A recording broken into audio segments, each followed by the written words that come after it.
Media మిత్రులందరికీ నమస్కారం. రేవంత్ ప్రభుత్వం వచ్చి 2.5 సంవత్సరాలైంది. ఈ 2.5 సంవత్సరాల నుంచి ఆయన పాలన మొదలుపెట్టిన రోజే ప్రమాణ స్వీకారం చేసిన తర్వాత ఏ ముఖ్యమంత్రి అయినా ఏ నాయకుడైనా నిర్మాణం గురించి మాట్లాడుతూ మొదలు పెడతారు. కానీ వీరు కూలగొట్టడం అని మొదలుపెట్టే మొదటి రోజే బుల్డోజర్ని వాడి మొదటి రోజే ఇనుప కంచెలు తొలగించినామని చెప్పి మొదలుపెట్టిన ముఖ్యమంత్రి ఈ రేవంత్ రెడ్డి. ఈ 2.5 సంవత్సరాల నుంచి బీఆర్ఎస్ పార్టీగా ప్రతిపక్ష పార్టీగా ప్రతిరోజు సందర్భం ఉన్న ప్రతిసారి మేము చెప్పుకుంటూ వస్తున్నాం.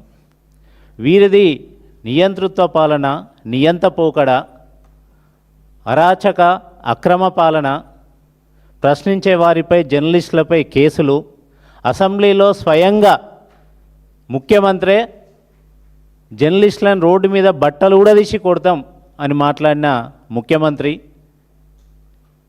పెట్టుబడులు పెట్టే వాళ్ళ మీద కేసులు పెట్టి జైల్లో పడేయండి అని మాట్లాడిన ముఖ్యమంత్రి, సోషల్ మీడియాలో పోస్టులు పెడితే రీపోస్ట్ చేస్తే కేసులు పెట్టి జైలుకు పంపించే ముఖ్యమంత్రి, ఇట్లా రైతుల మీద పోలీసులని ఉసిగొల్పిన ముఖ్యమంత్రి, రైతుల మీద కేసులు పెట్టి జైలుకు పంపిన ముఖ్యమంత్రి, రైతులకు సంఖ్యలేసిన ముఖ్యమంత్రి, వీరిది పూర్తిగా హిట్లర్ పాలనలాగా ఉంది అని మేము 2.5 సంవత్సరాల నుంచి చెప్పుకుంటూ వస్తున్నాం.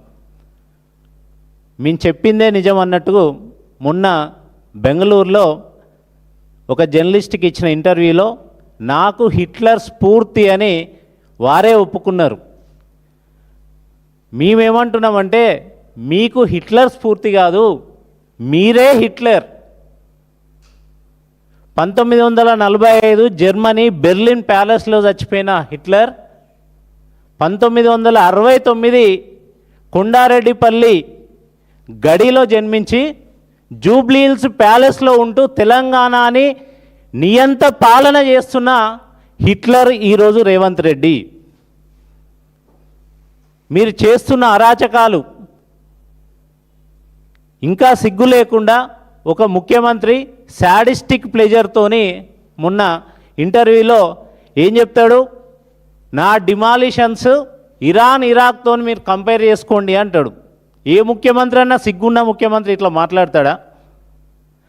ఆయన పాలిస్తున్న రాష్ట్రంలో పేద ప్రజల ఇల్లులు కూలగొట్టి, వెలుగుమట్లలో ఇల్లులు కూలగొట్టి, వాటిని మేము ఇరాన్ యుద్ధంలో ఎట్లయితే ఇల్లులు కూలగొట్టిరో అమెరికా వాళ్ళు, అట్లనే ఇక్కడ వెలుగుమట్లలో రేవంత్ రెడ్డి పాలనలో రేవంత్ రెడ్డి బుల్డోజర్లు అట్లా కూలగొట్టిరని ఆ వీడియోలు మేము బయట పెడితే దాన్ని గొప్పగా ఆయన దేశమంతా తెలిసే విధంగా ఆయనే చెప్పుకుంటున్నాడు, ఇరాన్తో కంపేర్ చేసుకోండి నా కూల్చివేతలను అని. అంటే ఇంత సిగ్గు లేకుండా నేనే హిట్లర్ అని చెప్పుకుంటున్నావు కదా. ఆనాడు జర్మనీలో చచ్చిపోయిన హిట్లర్ ఈరోజు తెలంగాణలో పుట్టిండు, తెలంగాణని పాలిస్తున్నాడు.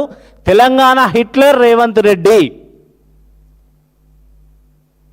నిజంగా సిగ్గుంటే నువ్వే మాట్లాడినావు.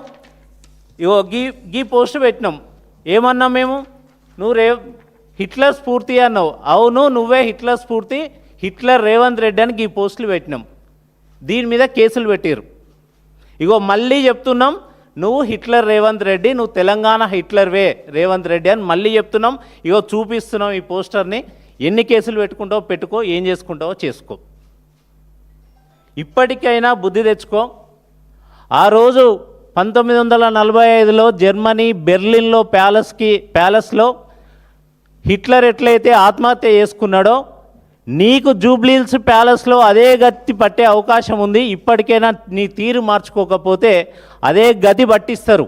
ఇది రాచరికం కాదు, రాజ్యాధికారం కాదు, నువ్వు రాజువు కాదు, ఇది ప్రజాస్వామ్యం అని గుర్తుపెట్టుకో. ఏ నియంతృత్వం కాదు. ఇక్కడ ప్రజలకు ఓటు హక్కు ఉంది. 5 సంవత్సరాలకు ఒకసారి ఓటేసి నీకు చెప్పు దెబ్బలతో కొట్టినట్టు ఓట్లతోని వాళ్ళు కొట్టి చూపిస్తారని ఈ సందర్భంగా హెచ్చరిస్తున్నాం. జై తెలంగాణ.